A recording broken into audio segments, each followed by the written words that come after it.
Good afternoon, everyone. The topic given to me was creation of digital identities for e-publishers, and because we techies like to shorten things and use acronyms, I have shortened it to Going Digital. Just a quick introduction. Education-wise, you've already heard I'm a graduate from IIT Kanpur and I'm in Lucknow. Then I worked at a startup in Bangalore and then later at Google. I left in 2008 to start this company, Pothi.com. Pothi.com has three major offerings right now. One is the flagship for Pothi.com, which essentially offers an open platform for publishing both ebooks and print books, and print books are supported by print-on-demand technology.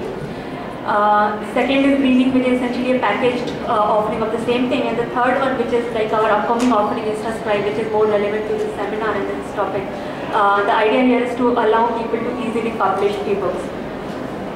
So coming back to the topic, we talk to a lot of authors who want to publish, and there are all kinds of questions about ebooks and e-publishing, etc. And we have noticed some very common patterns, common concerns that are there, and many of them are not well informed. So I thought I'll take a few minutes to just address some of the common myths surrounding ebooks and e-publishing.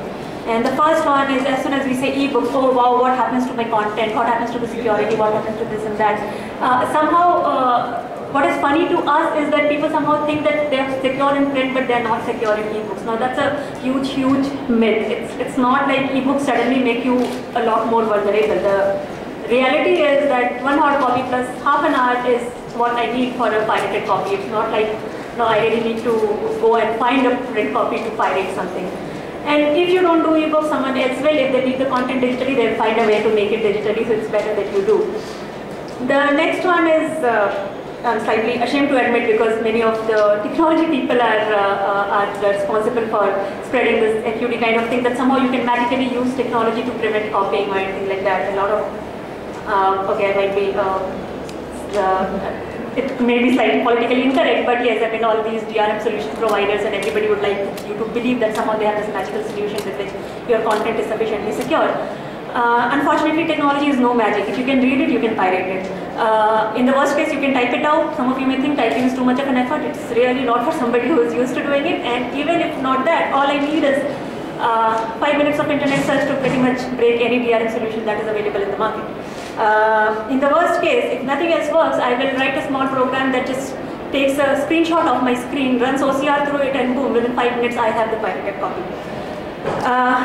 And what happens with all these DRM solutions is that it essentially ends up being messy for the user who is actually paid for it. I'm a very tech savvy person, but even I don't want to buy DRM book because supposedly I'm buying a PDF, but I can't open it in my regular PDF reader.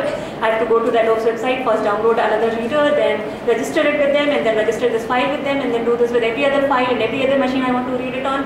It's all just too much of work, and for somebody who is not tech savvy, you can almost be sure that they will give it up. And the funny thing in this whole equation is that there is really no stopping bad guys, and those who are paying for it are getting into this messy situation where they can't really use it as they should be able to. So now that I have told you that bad guys are so powerful, I guess I'm one who is spreading this third myth that between ebooks and piracy we are all doomed. Again, that's not really true, because we all know every challenge is also an opportunity. We know that ebooks are an opportunity. It suddenly helps you reach out to a very large audience without having to worry about the logistics, about having to ship your books across the borders. It opens up a lot more opportunities with the content. You can mix and match content, sell only part of the content that is needed, and actually get the money that is there on the table, which wasn't coming to you because they aren't ready to pay for a 1000-page book, but they just need one chapter from it. So how do we avoid piracy, given that there is opportunity but there are challenges? And this is the philosophical stand we take, and there is enough, let's say, examples available in the market to say that it works. Is that the best way to avoid piracy is to be the best provider of your content. If you can provide it through a channel that is easy to access, if you can price it reasonably, those who are your real users will be happy to pay for it. And those who are still not paying, they're never your users. Trust me, you can do whatever you want, you will not be able to make them pay. You might as well treat them as your marketing people. At least they are reading and they're probably telling others about it. So overall, the stand that we take is that in this entire ebook messy business, our focus should be on the user. How do we make it easy for them? How do we make it accessible for them? And then hopefully all these negative issues will work out. And it's not all in the air. So one of the largest technical publishers, O'Reilly, they have all their content in ebooks. All their ebooks are DRM free, and they have the most technological audience. I mean, if there is one set of publishers who are most prone to copying, to piracy, to whatever else, they are the ones, but it's working very well for them. And people, I mean, let's say we shouldn't treat our audience, our customers as some kind of thief who will take the first opportunity to pirate your content or whatever. There is always a reason why those things happen, and let's try not to give them those reasons. So that's the stand we take. And so at the end of it, mother of all myths, that change can be stopped. We have seen statements coming from very respectable people, things like, we don't want to let the books go music industry way, we don't want to lose control, etc., etc. The fact is, it's all too presumptuous. I don't know, whosoever you are, you really can't tell the customers what to do. Those who have to pay for the content, they will pay it only if they get what they want. And I'm not saying something very profound. We all know that change is the only constant, but just that when it comes to it, when it starts affecting us, somehow we start hoping that some magic happens in it, and we will somehow be able to control the change. We can't control the change, we can only take up the opportunities, and we believe that there are lots of opportunities if we just don't try to be ostriches and actually see those opportunities. So that was an attempt to make a case for ebooks, because without that, anything I tell about how to go digital is not going to make sense. So I'll assume from here on that there is a case for ebooks for all of you. And there are these different aspects of going digital if you decide to go for it. I have just categorized them into 3 broad aspects: legal, technical, and logistic. Legal, of course, there are all those generic issues surrounding publishing which carry on to e-publishing as well. But there is one very important aspect, and it actually becomes a hassle sometimes when people are unable to go back to their authors and figure out what their contract says. So this is an important aspect to be taken care of between publishers and authors. Whether ebook publishing has been covered in your contract, whether the clauses of the contract really take into account the realities of ebook sales and distribution. So the best way will be to either have ebook specific clauses in your contract or have a separate contract for the ebooks. Otherwise, we have to figure out a way of going back to the author and renegotiating them. So royalties, licenses, territorial rights, all of these become slightly different in case of ebooks. They don't work the same way. Most likely you would want worldwide rights in case of ebooks, because territorial restrictions are very difficult to really impose, and they get you into all kinds of difficult situations.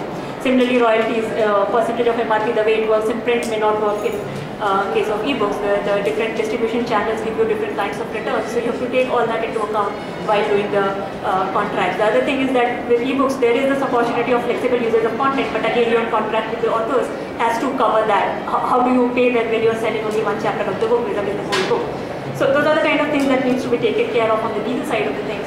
Then there are, of course, technical. I can't go into details of all of this, but ebook is an umbrella term, so there is no magical ebook conversion. There are all these bunch of different formats. Even a PDF that you use for print is an ebook in some sense. And then there are all these formats which work on different devices, which have been made keeping in mind certain kinds of content. So what kind of formats you want to go into depends on the kind of content you have. If you have a graphic novel, you probably won't do very well in an EPUB format, whereas if it's mostly text, then EPUB is the best format probably for most of your readers and stuff like those. There are a bunch of tools available. There is, of course, Adobe's Big Fat Elephant InDesign, and they have done some stuff to help you convert to EPUB and some of these ebook formats. There are these open source and free tools like Calibre and Sigil, which are personally used. Apple has a plugin for their word processor, Office Suite iWorks, and that helps you convert. Finally, the logistic for distribution, there are, in India it's still upcoming. Infibeam is pretty much the only one which does some distribution of ebooks. We're expecting Flipkart to come up with ebooks sometime this year. There is Wingstore, and even at Kosi.com we sell ebooks globally through our platform.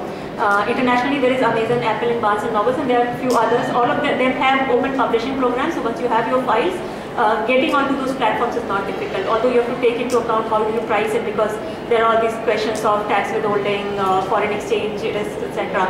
So again, going back to the legal issues, your contract with the author should be such that you are covered for all these financial aspects. And then services, this is the most difficult part. There are too many people selling too many things, and it's very difficult to make sense of most of these things. But if we go back and sort of educate ourselves on these issues of formats and distribution and channels and what kind of finances are involved, then taking decisions or choosing your service provider might become much more easier. And one piece of advice that we give to everyone is be in control of your digital content. What we have seen a lot of publishers doing coming from print background is, as soon as the plates are ready, as soon as the print copy is there, they forget all about their files. The InDesign files are lying somewhere with the typesetter, and nobody really knows what is the final version. Oh no, we made some changes after this, after that, blah blah. So when it comes to ebook conversion, all we are left with a hard copy, and that's not a very good situation to be in. Yeah, and people will promise that they will do it for you. Of course, they can do it for you. Like, I mean, if you can pirate a book from the hard copy, you might as well convert it to ebooks from a hard copy, but that's not the best situation to be in. So please keep your digital files ready. I mean, this is the final one. To answer some of these questions, we are coming up with this product called InstaScribe, which hopes to make a lot of these things easy, and we'll be happy to talk to any of you if you come down to our stall. And that's all. So this is our stall, and